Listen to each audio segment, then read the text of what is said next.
There is no hood like parenthood. Hi, I'm Kanika Chadda-Gupta. I'm a former CNN journalist, mom of 3, including twins, and host of That's Total Mom Sense, the podcast. Now, if I had $1 every time I heard, gee, you have your hands full. On my show, I interview change makers on their life lessons, legacy, and superpower of intuition, which I call our Mom Sense and Dad Sense. I've had the privilege of working with Mom 2.0, March of Dimes, and the White House, and have had some pretty amazing parents on my show. Hey, what's up? I'm Kelly Rowland. Hi, this is Chelsea Clinton. It's me, Bobby Brown. Can't wait to share my story. That's Total Mom Sense is a production of the Evergreen Podcast Network. Be sure to subscribe wherever you listen to podcasts and on YouTube so you never miss an episode. To join my tribe, visit that'stotalmomsense.com and follow me on Instagram at Kanika Chadda-Gupta. Now let's dive into today's episode. Back to school season is here, which means it's time to label everything. From water bottles to jackets, Name Bubbles makes it easy to keep track of your child's belongings with durable, dishwasher-safe, and laundry-safe labels. My 3 kiddos love choosing their own designs. Think unicorns and dinosaurs and more. And there are packs for daycare, school, sports, and even college. New this season, the custom clothing stamp. It's a quick, no-sew, no-iron solution that works on everything from onesies to swimsuits and lasts for over 40 washes. It's kid-safe, customizable, and even comes with refill kits for long-term use. Name Bubbles is mom-owned and proudly made in the USA, helping families stay organized for over 15 years. Check out my podcast interview with the founder, Michelle Brandress, from the archives. Visit namebubbles.com and use code MOMSENSE15 to receive 15% off your order. Happy labeling! Were your kids obsessed with outer space when they were really young? Well, today I'm meeting with someone who pursued her career in that line of work. Dr. Emma Louden is an astrophysicist, speaker, author, and president of Slooh. And I'm so excited to have her on That's Total Mom Sense today. Emma, it's so nice to have you here. Thank you. I'm so excited to be here. This is so exciting. So tell us a little bit about your childhood. You have to take us back, especially to those early days when you were just so fascinated by space. Yeah. So I was always a super curious kid. I got into everything that I could to try and learn how it worked, why it worked. I grew up in Park City, Utah. And as part of that meant I grew up in the mountains. So every night when I would go outside, I could see the Milky Way. And that is such an amazing experience that I hope everybody gets to have at least one time in their life. Because looking up and seeing that band of stars stretched above you, it's just so awe-inspiring that words can never capture that feeling. So I was connected to the stars from the very first day. Yes, that's incredible. And so your parents got you a telescope and... Yeah, my dad was actually really interested in astronomy. So he had a telescope from the age when I was super little. So we always would go outside, haul the big heavy telescope outside. They make them a lot lighter now. But we'd haul it outside. And then he really introed me into space just through his kind of hobbyist interest in it. I got to go play on NASA's website back when you connected to internet and there was a dial-up tone that you could like hear the big computer make. That was so indicative of the times because it was like... You can just like hear the noise in your head still. Yes. Yeah. Yeah. So we were connecting to space. Exactly. But I used to go to NASA's website, and that was right around the time when the 2 rovers, Spirit and Opportunity, were about to land on Mars. So they were making a whole bunch of educational content around that. And my parents were, in general, pretty strict with media and computers and everything else. But I got to go to NASA's website, and I used to play this game where we would load up the rocket with all the things and then press the big red button and get to watch it go to Mars. And I remember very vividly watching the landing videos of Spirit and Opportunity as they landed on Mars. Yes. They came down in like bubble wrap, basically, like pyramids of bubble wrap. And they would like bounce down onto the surface and then open up and the little rover would just roll right off. Oh my goodness. And that was my first intro to space and I've loved it ever since. That is so cool. And I think, credit to your parents for really honing in on this passion of yours from a young age. I want to know how you have it sustain? Because, my youngest son actually was obsessed with dinos. We learned so much from him. Like growing up, it was T-Rex, Triceratops, Brontosaurus, the end. Yeah. But he was like, did you know young Tyrannosaurus is from China? And this is a plesiosaurus. It swims. And we just, loved that he had this ability to go really deep. Yeah. And I remember reading some articles about that where, sure, your kids should have a breadth of knowledge when they're early learners, learning their phonics and their numbers and whatever interests them. But then to go deep rather than just the breadth is amazing. So how do you recommend parents foster that? Because now, sadly, he's not really into dinos. He's like, I think I like Minecraft and I like Ninja Turtles. And, every birthday was dinos before that. So I'm like, no, we got to revive this. I want you to have this when you're 25. Yeah. I mean, I think from my personal experience, it's all about the input and what is around kids. Because for me, like I said, that early age, I was 3 or 4 when I first learned about space, and I loved it. I did the after school kindergarten club where we launched a rocket, and we have videos of me explaining my own Martian Plato rover. Wow. But then if you look at the scrapbook that my mom kept for my childhood, she'd ask me on the start of every school year, what do you want to be when you grow up? And my answers after age 5 or so really were not at all related to anything space. It was I want to be a teacher. I want to be a dancer. I want to be, there was an acrobat one year. I don't know where I got that from. Yes. Yeah. Ringling Brothers, it's fine. Exactly. It was nothing related to space or science. Yes. And it wasn't until 8th grade, actually, where I had a teacher say, I know you're interested in space and you're really good at physics. Have you heard about astrophysics? And that kicked off my dive back into space where I thought about, oh, could I actually be in this? And I think it really, I wish that somewhere along the way, there had been more books around me. There had been more content about girls in science, girls in space. Yes. But it just was never what I saw. I saw girls being teachers and dancers and performers of different kinds. And those are all amazing careers. Right. But I think it's so important to expose kids to everything that they can do and deliberately foster that environment that says you can be this. Yes. One of my favorite quotes is from Dr. Sally Ride. She was the first U.S. female astronaut. And her quote is, you can't be what you can't see. Right. And I think that that's just so true for all kids. So if your kid loves dinos, to be able to help them see themselves as a paleontologist, and maybe they don't actually pursue paleontology, but it at least helps them know that it's an option and that it's a cool thing to do. Yes, yes. And I have to give credit to your mom who she taught educators, right? Yeah. Tell us about her. Yeah. So she's amazing. We're recording this right after Mother's Day, and I'm thinking about what a superhero she is. She has a PhD in adult education, and her whole career has been devoted to teaching teachers and teaching leaders of nonprofits. Okay. And so she really took that mindset of education, and it was a huge part of my entire growing up. So the content that was around me in the form of books and movies and TV shows was all very curated so that it would inspire me in a way that she felt would empower me to be the best person that I could be. So it was a little bit limited in some ways, which little Emma didn't like, but as a grown-up, I really respect. Mm-hmm. I wasn't allowed to watch Disney movies when I was a kid. Disney has come a long way, but Disney in the 2000s was still very sexist. And I was never allowed to watch The Damsel in Distress. Right. And the books around me were all very supportive and uplifting and really encouraged me to be curious and encouraged me to look at the world as I can do anything and I can be anything. And I think that's so much easier now. There's so many more books out there, so many better stories now. But she did an incredible job curating that. Yes, yes, absolutely. And I think, what's so interesting is sometimes you have to make the unpopular decisions and go against the grain. Mm-hmm. And your kids are going to give you so much shit for this. Yep. Luckily, you didn't, or maybe a little bit. A little, yeah. It's like, you mentioned to me offline you never played with Barbies. Yes. And at an age where, that was just rampant. It's like every birthday, that's what a little girl wanted. Yeah. How was it navigating that for you at that age, but then also your mom to be like, I'm holding steadfast to this. I have my reasons, and you'll come to know later. Well, I think part of it was that she actually explained the reasoning to me when I was very little. She said, you can't read these books and you can't watch these movies because they don't portray women well. They don't portray girls well.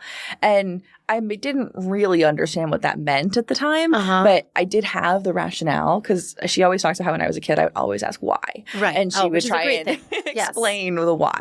And you can explain it at a kid level and just be like, girls aren't portrayed well in that. Yeah. And they don't have to understand the deep roots of sexism in society, Right. but just enough to know, okay, like, this maybe isn't what I should be playing with. And it meant that even like there was one time when somebody gave me a Barbie doll for my birthday. But it was so funny because whenever I played with it, I was kind of like, I know that there's something weird about this. Like there's something I like maybe shouldn't really like about this Barbie doll. Yeah. So it never was my favorite toy and it just kind of languished in the closet. Yes.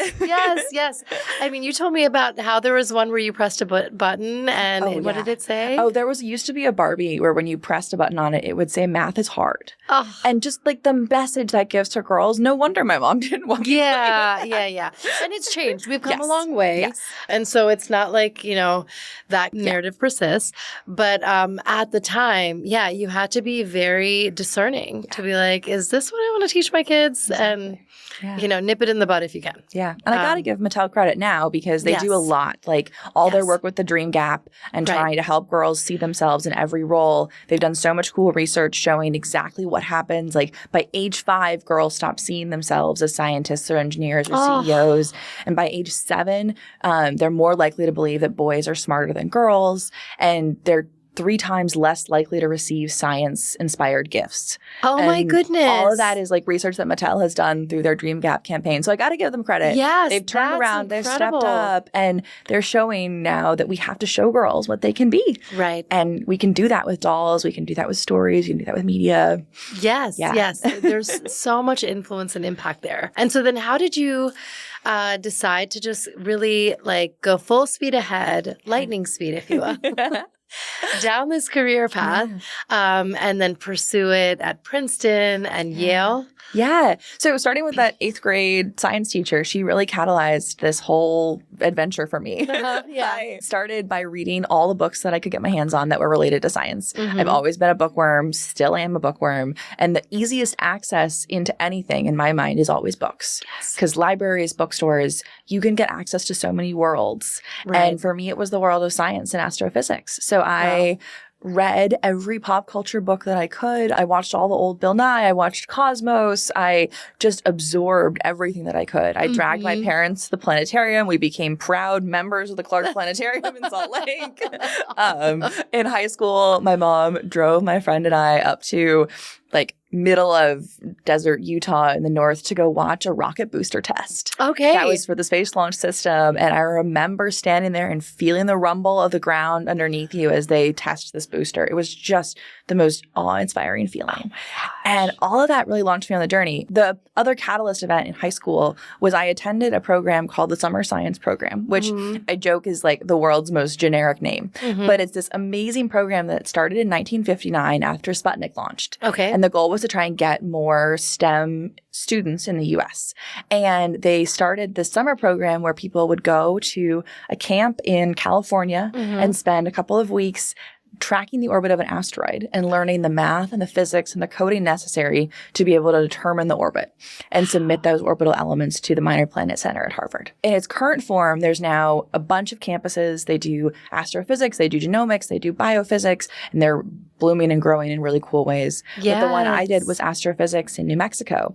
And it was the first place where I felt like, oh, this is what it feels like to do science, not just to learn science. Yes. Because I was the one collecting the photons on the telescope and I was writing the code and it was really, really hard. Yeah, I'm sure. Oh my goodness. I the loved trajectory the of an asteroid. But I love the challenge.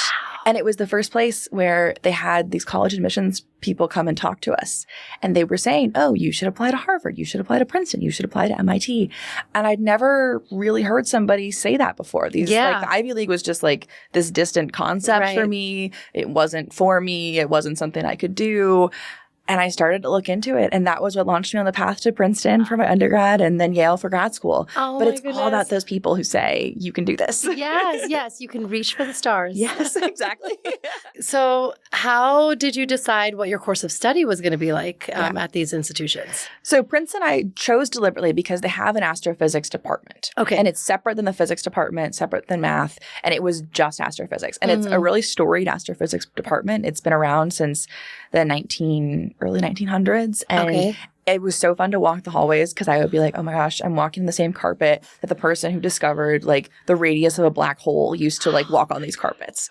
And I would be so frustrated with my problem sets and then be like, wow, I'm walking where like the first female astronomers had their like first women in astronomy meeting. Yes, like, yes. That I mean, it just gets you out of the funk. Yeah, 100%. Yeah, but it was fun too because Princeton is a liberal arts institution, and that was one of my parents' requirements for me.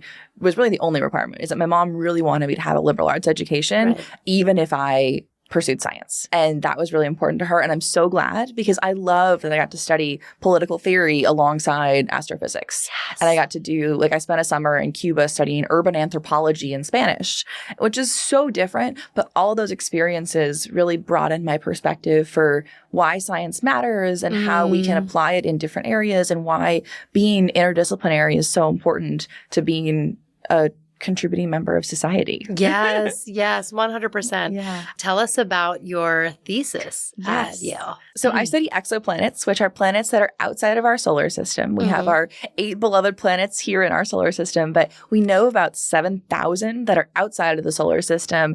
And then we think that pretty much every star has at least one planet around it, maybe more. And just to give some big numbers, there are 100 billion galaxies at least that each have 100 billion stars that each probably have at least one planet around them. So there's just huge amounts of planets out there. And if you think about like a game you can play, like design your own planetary system, like our own planetary system has these 8 planets. We have our rocky ones, we have our gaseous ones, we have our asteroid belt. They all orbit in the same plane around their star. Right. But you can imagine creating worlds that are so different than the ones that we have here. Oh my goodness. And the different types of planetary systems that could exist is really the core of my thesis because I was asking how can we understand a particular part of these planetary systems and how it can tell us about planet formation and evolution. So it was where planets orbit around their stars. Do they orbit around the equator? Do they orbit around the pole?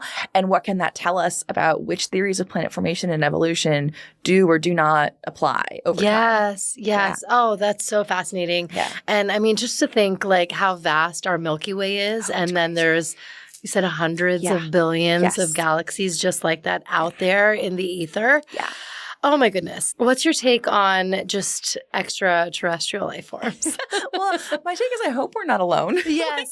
So I mean, if there's lonely. that many, like, you know, what a waste if there was just the one that had the life force in it. No, exactly. I mean, I sure hope we're not alone. I think we have so much to learn about what life actually is and how to define it. If you take any courses on like astrobiology or even read any books about it, it's really hard to define life. Yes. And that makes it really hard to search for. Wow, So you're so right. It's a really complicated question to ask, is there life out there from a technical perspective? Because it's really hard to find. I did a research project in undergrad about, it's called planetary protection, which is like one of the most fun names for a research field. Right. But the whole field is about how do we protect planets when we go there and then protect Earth when we bring stuff back. Okay. So, for example, when we send rovers to Mars, they have to undergo a lot of different like heat blasting and other things here on Earth. They're built in clean rooms because what happens if we accidentally take a microbe for like it hitches a ride to Mars and then we find it in 20 years with one of our rovers and we can't distinguish. Is it Martian life? Is it Earth life? Oh, Did our Earth life potentially kill Martian life? Right. And if it gets partially destroyed by UV on Mars, it becomes really hard to differentiate if it actually is from Earth or not. Yeah. So studying those technical sides of it is my interest in how we think about life. Wow. So, I mean, we are evolved from a sponge. Yeah. So, you know, to think how far, you know, our civilization has come. And how many things we could have split off into other, like to be another type of being. Yes. It makes it so hard to define. Oh my gosh. Wow. Yeah. And what's your take on just the Big Bang Theory?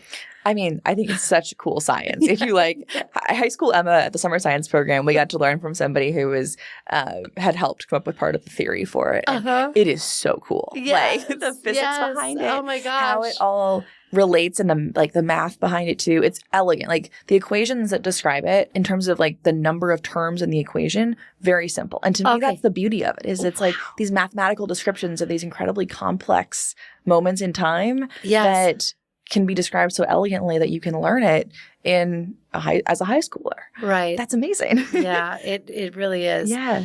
What has it been like being a female in STEM? Because, the numbers are far skewed the other way. And do you feel like it's just this rat race in a way? So I think that we have a lot of progress that has been made, and we have a long ways still to go. Yes. I've definitely faced challenges with inclusion and belonging and being left out or talked down to over the whole course of my career. That started even back in 6th grade when you test into which math class you're going to be in. True. And what I've found, though, is that it's the community of women and allies around you who make it possible, make it desirable, keep you connected to why you're doing it and your why. So back in 6th grade, for me, it was my front row girls. There were 8 girls who tested into the high math class. And we sat together in the front row and we had our colored pens and highlighters. Yes. And we just leaned into everything that we loved. And it was amazing. But there was a lot of attrition. By the time I got to 12th grade, there were 3 of the 6 that were still in the high math classes. Oh. And in college, I was sometimes one of 2 girls in my physics courses. But I found communities and I found supporters, and that's how you make it through, is you try and find those mentors and the people who will help you break the system so that we can remake it into a way that is going to be supportive and try and give that back in the form of mentorship to the next generation. Yes. Kick the door open, kick it down. Yes. Yeah. No more door. Yeah. That's amazing. What advice do you have for parents who have, again, girls, boys, all who are curious, to go into STEM and stick with it, because it is hard. Yes. It is forever changing in this, world of AI that we live in, but it is also so imperative. Yeah. I think my advice for parents who have kids who are interested and curious is to just nurture that, and whatever it looks like for your kid. Yeah. And don't let them fall prey to the ideas that it's too hard for them or they can't do it. I think everybody can do science if they want to. It really, the idea that you have to be this brilliant genius person to do math and science is completely false. You just have to be persistent and care about it. I feel so seen. Oh my gosh, I love that. Yes. And you don't have to put yourself in a box. I remember you said that in an interview, society's going to do that for you anyway. Yeah, absolutely. And so don't say, oh, I'm only good at writing. I'm only good at the arts or humanities. No, you could be this and. Yeah, exactly. That's it's one of the comments I get sometimes, especially on planes or something. People ask, what do you do for work? And I say I'm an astrophysicist, and their first response is almost always, oh, you must be so smart. And that's meant as such a compliment, and I appreciate that. Right. But it also shuts down the conversation, because your options to respond to it are either, oh, I'm not really, or yes, I am, but then people really don't respond super well to that either. Yes. And it just further perpetuates this idea that to do math and science, you have to be on this pedestal of intellectualism or something that's really just all BS. Right. I am not smarter than anybody who does incredible artwork or incredible theater. I've just explored a different part of my brain and persisted in a different field. And I think that breaking down that perception around math and science, that it's this high on a pedestal in an ivory tower. No. We're just people. Thank you. Yeah. Thank you so much for bringing that up and shedding light on that. But I think one thing that is, just so unique about your worldview though, is that because you are so entrenched in all things outer space and what's going on in the vast, you probably allow yourself to feel so small and remember that it's we are just but a speck. Yes. And so even our problems and our daily grind and struggles are nothing. Yes. Nothing compared to this huge universe that we're a part of. Yeah. Absolutely. So cool. I think it's the best part of studying science, and in particular studying astronomy, is you get this perspective on the world that is so humbling, but also so empowering and engaging, because when you go out at night, you look up at the night sky. If you hold your pinky up to the night sky, the amount of space in the sky that your fingernail of your pinky covers has 10,000 stars in it. Wow. And that I just, it's so amazing because it makes me feel so tiny. Yes. But then reflecting back on how amazing it is that we're alive here on this speck of dust floating around a star, that makes everything feel so much less important, but also so much more important. Right. Like it makes it more important to show up and be a good friend and be a good daughter and be a good citizen. Yes. And more important to just live from a place of love because we're alive, and that's so cool. It's so cool. It's so cool. It shouldn't be lost on us. Exactly. Every single nanosecond shouldn't be lost on us. When I was in college, I really struggled a lot with anxiety and panic attacks. Okay. That was mental health was it was a hard struggle for me when I was at Princeton. And the thing that grounded me was when I would leave the library in January. It was pitch black in New Jersey at like 4 p.m. in January, studying for finals, walk out of the library, backpack so full of heavy books. And if you look up, you could see the stars. Not as many as in Utah because of the glow from New York City, but they were still there. And that was how I would ground myself when I was so stressed, is to pause, literally go outside and look at the stars. And then look at the stars. And be like, none of this matters. Yes. It really doesn't. And spoiler alert to that's so past cool. Emma, none of it did. Yeah, I know. I mean, if we just think of like what was worrying me 5 years ago, we wouldn't even be able to remember. Yeah. You know? And so, why just sit in the shit for so long? Exactly. You know? Now, tell us about your TED Talk, because this was really, really interesting. I feel like you've given a few, Yes, right? I've given two, Yes. So what have those subjects covered? Yeah. So the first one I did in high school, actually. It was inspired by my debate speech. Okay. In high school, I did oratory debate, and my whole speech was about why we should fund NASA and why we should care about NASA, why we should care about space exploration. Right. So NASA is one of the best investments that the government makes in anything in terms of return on investment, like just from an economic sense. Okay. So we have less than every half of a penny of a tax dollar goes to NASA's budget in like as it was in fiscal year like 2024. Yeah. Those numbers are set to be slashed in the coming years. Oh my goodness. But it's half of a penny. Half of a penny. And with all of that, we do all of the exploration that you see. We have the International Space Station. We have the programs to go to the moon. We have the programs to go to Mars.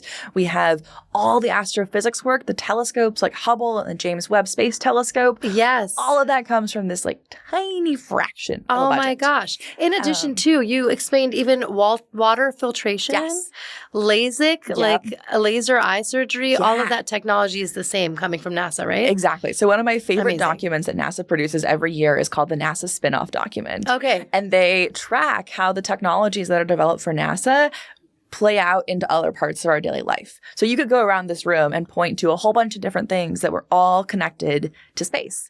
And my favorites are, when I talk about in that TED Talk, LASIK eye surgery, which the algorithm that's used for LASIK eye surgery was designed to dock the space shuttle on the International Space Station. Oh my gosh. So that little nose of the space shuttle can just go boop into the ISS. Wow. And then my other favorite one is memory foam mattresses. Yes. Because they were designed for softer landings for astronauts in the space shuttle. And now most people sleep on them every night. Right. Or Brita filters, water filtration, solar panels, like CCD technology. The list just goes on and on and on. Oh my gosh. And it's all tied back to space. Wow. Yeah. Wow. We actually went to Houston recently. I didn't get to tell you about this. But, visited NASA, and I wish we had more time there. Wow. What has been like, something fun that you've discovered being in these programs and in this ecosystem, really? I mean, I think the best part of the whole space industry, like there's so much cool technology, there's so much cool innovation. But for me, the most fun part is how passionate people are. Like if you go to NASA, if you go to visit any space exploration related company, any contractors, anybody who does anything space related is so passionate. Yes. And my favorite people are people who care about something. Oh, absolutely. Absolutely. So should we consider for our kids, like space camp? What's your... Absolutely. Yeah. Okay. So I went to space camp in 8th grade. It was my first time flying alone across the country to go there. I was terrified. Yes. Rite of passage right there. Yeah. I mean, yes. I was so scared, but I loved it. It was so fun. I still have my jumpsuit that we bought. That's I look like an astronaut. It was really fun. And it was a precursor to realizing how much I enjoy leading, because the final day of camp, we got to do a simulation of a mission. And you get to have astronauts, you get to have people who are in all the different roles in mission control. And then there's a flight director. Yes. And nobody had volunteered to be flight director. And I, in my head, was kind of like, oh, I really want that. But I wasn't going to say that out loud. Right. Yes. But somebody said, well, Emma, maybe you could be the flight director. And I remember being like, yes. Yeah, exactly. I was thinking it. I manifested that. And it was just the most fun experience to get to simulate a whole space mission. We weren't successful, but it was really fun. Yes. Oh, that's so cool. And what's your take on SpaceX and I guess the innovation coming out of there, and then the I guess accessibility that they're creating for everybody to feel like, you want to go up, we can arrange that. Mm-hmm. So SpaceX as a company has a really interesting story because they're tied so deeply into public-private partnership with NASA. Mm-hmm. In the late 2010 or like 2000s, 2008, 2009, there was a program called Constellation that was canceled within NASA that was going to be the return to the moon. Okay. And instead, they put a lot of that money and a lot of energy toward public-private partnerships and the commercial space program. Mm-hmm. And SpaceX, well, people didn't really know about it at that time. It was actually in existence already. Mm-hmm. And they were starting to build the reusable and relaunchable rockets. Lori Garver, who is affectionately my space mom, she's the founder of a program called the Brooke Owens Fellowship. And at the time, she was the associate administrator at NASA. Okay. And she really pioneered the commercial space partnerships within NASA and said, how do we get a launch vehicle back on U.S. soil, and push this idea of we invest in all these contractors to try and do it.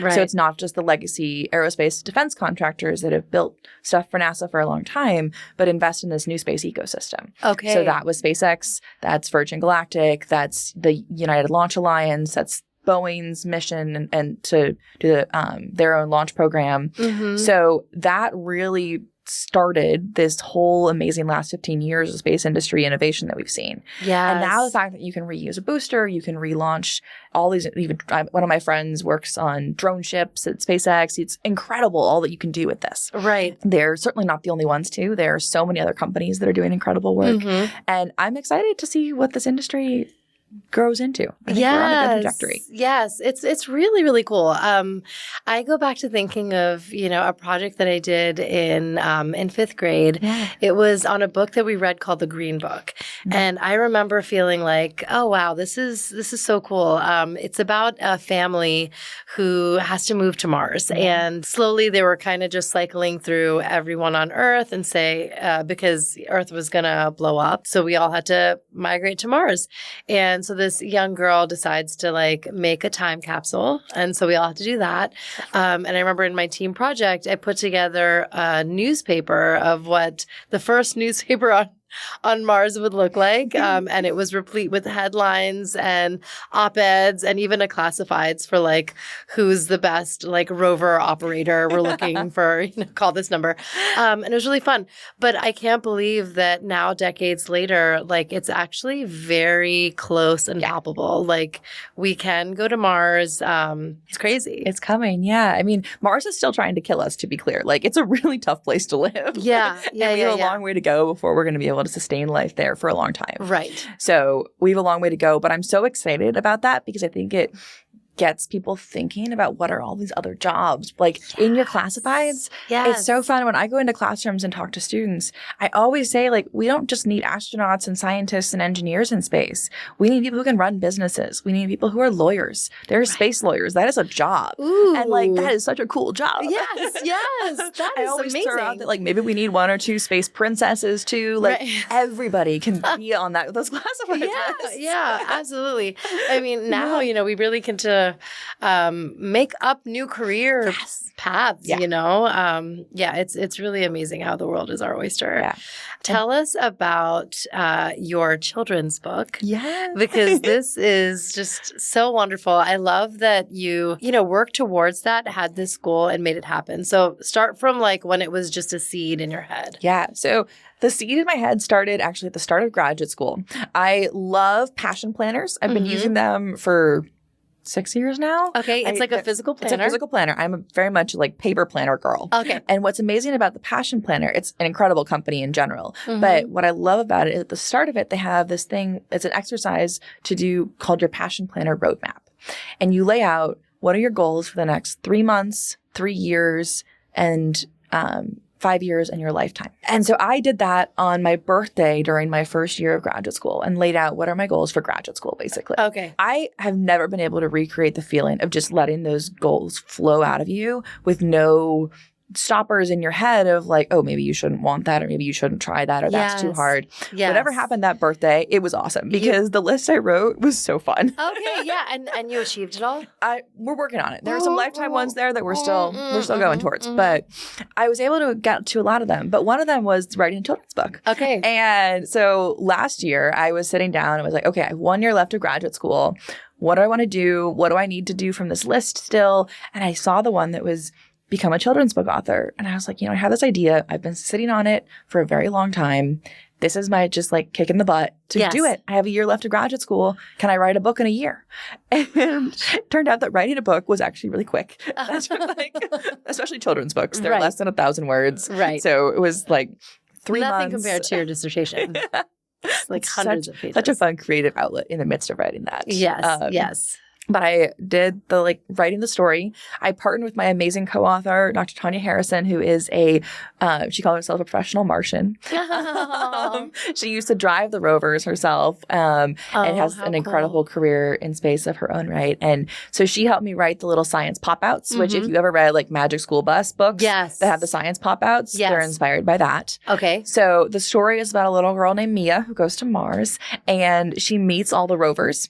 And all the rovers on Mars are named things like Spirit and Curiosity and Perseverance and Opportunity and Sojourner. So all these names that are actually usually done by contests from kids. Right. But then they have these incredible meanings behind them.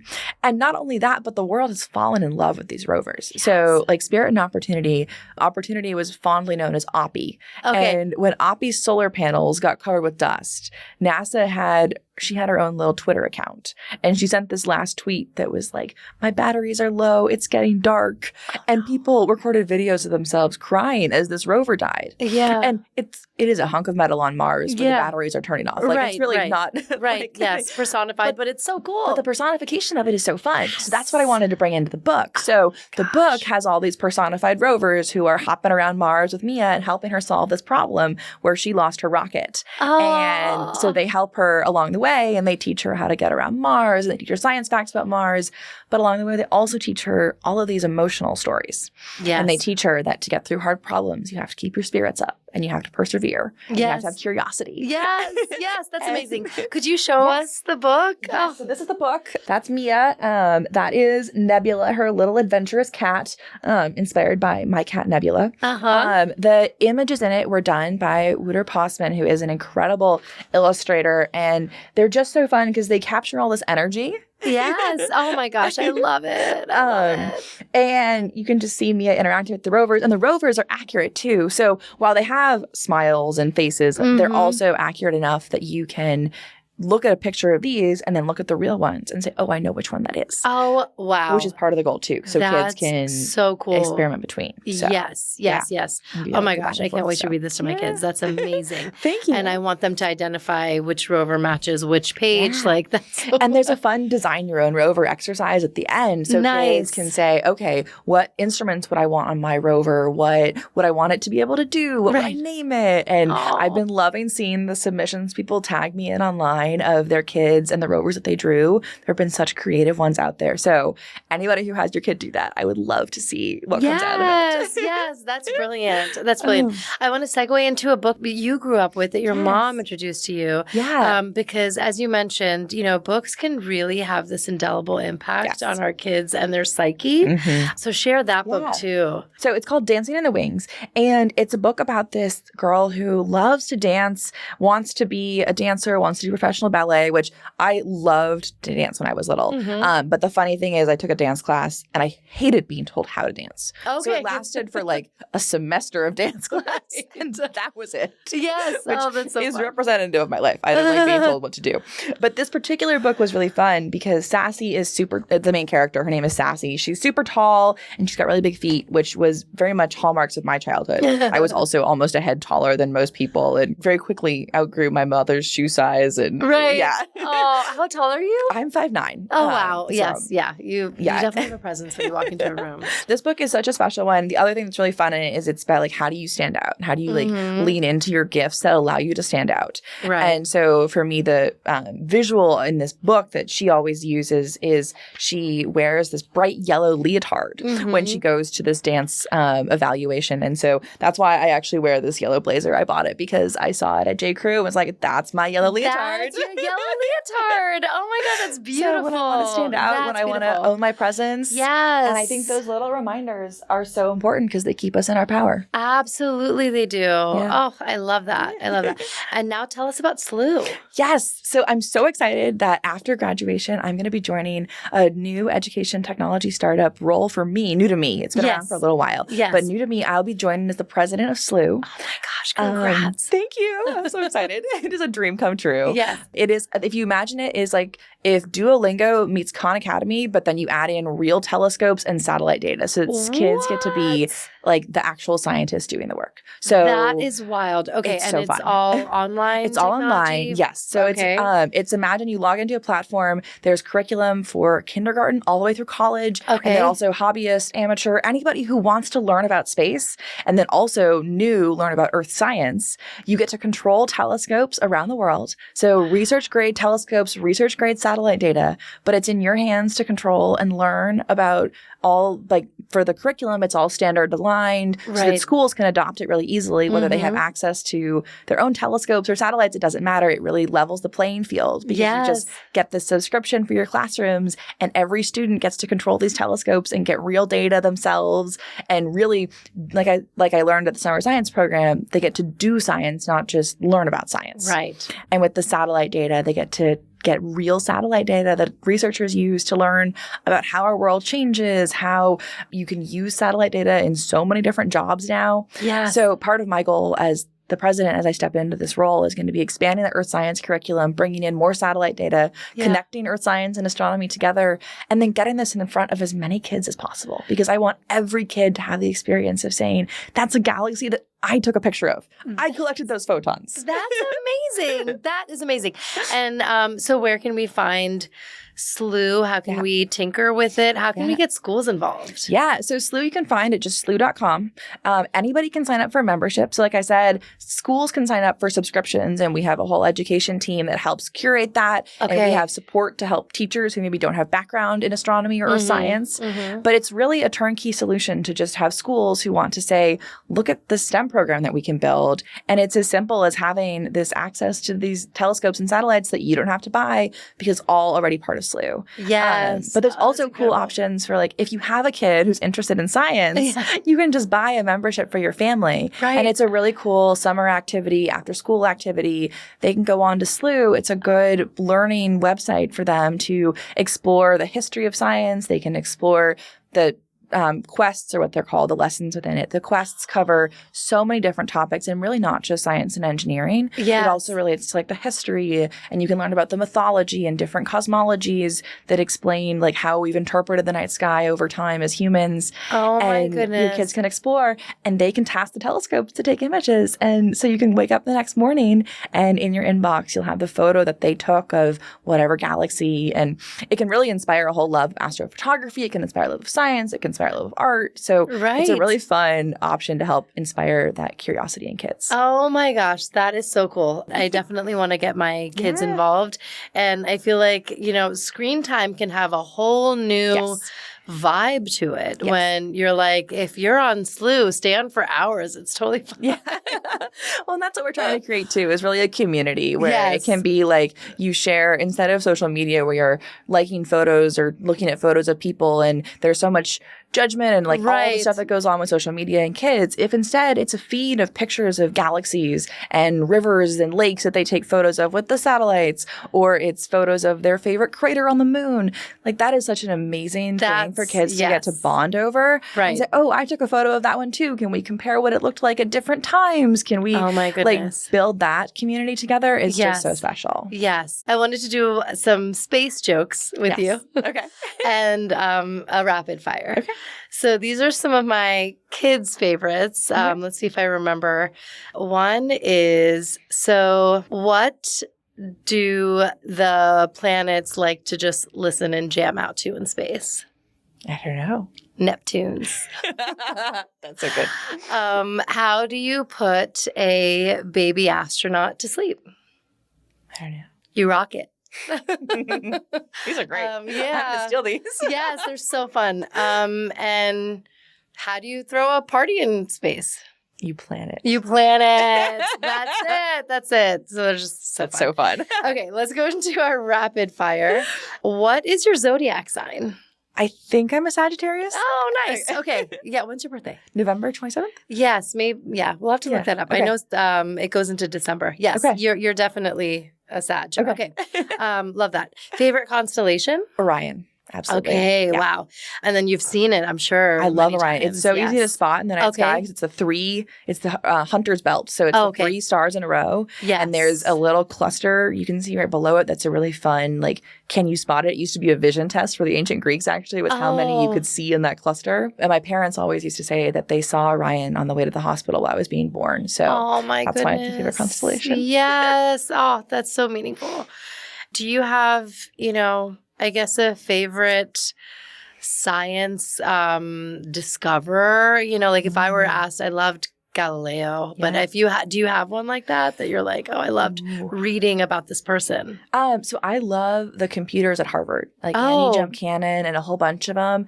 They were called like Pickering's women, but Okay. they classified stars for the first time. Oh, wow. And there's a really cool book called Glass Universe. Okay. Glass Universe. It's Okay. incredible. And it talks about their background and how they classified stars for the first time ever Oh my by God. taking all these images, and they figured out why stars are different colors and different temperatures, how that maps onto images. It was so cool. Also, That's awesome. you hear about William Herschel. His sister, Caroline Herschel, Mhm. was also an incredible astronomer. And she Okay. gets written out of history a lot. So it's fun to learn about her. Yes, you have to do some digging. Yes. That's great. What's some sort of space related term or concept Yeah. that like parents should know and be able to like impart to their kids? This answer is perhaps a little bit goofy, but I think it's the one that inspires kids. Like, kids get excited about it the most. The best word to teach a kid about space is bispaghettification. Okay. And it's what happens if you fall into a black hole. Because you'll just get torn apart in two. Like, you'll get stretched and stretched and stretched until you get torn apart into two over and over and over again until it's atoms. Which is like a kind wow. of gory concept. There's spaghetti in the word? But it's called bispaghettification. Okay. Yes. So it's like a favorite word for 8-year-olds. You basically turn to spaghetti. Exactly. That is so cool. Love it. Love it. What was the last thing that you Googled about the cosmos? I mean, I guess you don't even really need, you have written so much yourself. You'd be shocked how much I have to Google sometimes.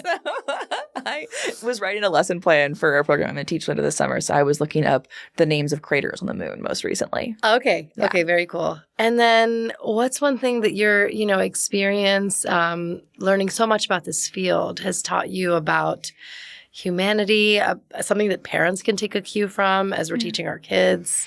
The big picture. Take us to the big picture. The big picture, I think for me, it goes back to what we talked about earlier with awe and wonder, and how do we hold that wonder in the universe in our daily lives. Yes. So for me, that comes in what I call practical hope. It's about looking for hope in our lives. Where do we observe hope? Whether that's through space, whether it's through interactions with people, through art. It can be, you have so many ways of observing hope. Yeah. But then how do we convert that and have it be practical hope that inspires us to action? Because there's so much negativity in the world. There's also Right. so much toxic optimism and toxic positivity. And what space has given me and what my career has given me is this perspective that we're so small and yet we are so lucky to be alive. Yeah. So when the world feels overwhelming, which it does so often right now, to be able to pause and say, there's so many terrible things happening. And I feel so overwhelmed and I feel so anxious and I feel so mad, to then step outside and say, there's that fingernail and there's those 10,000 stars. I can take a deep breath. I can breathe. I can inhale this perspective of I'm so small, but also remember that I'm so lucky to be alive on this planet. Yeah. And then go to bed with this calm, relaxed feeling and with the energy to wake up the next morning and keep fighting for a better world. Wow. It's not giving up. It's not ignoring. It's arming ourselves with that practical hope. Yes. Oh, that's beautiful. I love that. I'm going to hold on to that myself and pass it on to my husband and my kids and everyone I know. Yeah. I think it's a great reminder, especially in just the hustle bustle of our days, you know? So that's beautiful. Thank you. Yeah. Thank you so much, Dr. Thank you Emma. for This was having me. This was amazing. I'm so happy this worked out. High five. High five. This is great. Thank you. This is so good. Thanks for listening to this episode of That's Total Mom Sense. You can listen to the audio version wherever you get your podcasts. Just search for That's Total Mom Sense. You can learn more about my guests by logging on to www.thatstotalmomsense.com. Be sure to follow me on Instagram, where I'm most active on social media. My handle is @Kanika Chadda-Gupta. And if you have ideas for show topics or guests you can't wait to have on the show, write to me at thatstotalmomsense@gmail.com. And lastly, please rate, review, and subscribe to That's Total Mom Sense if you haven't already. Thanks for being in my tribe.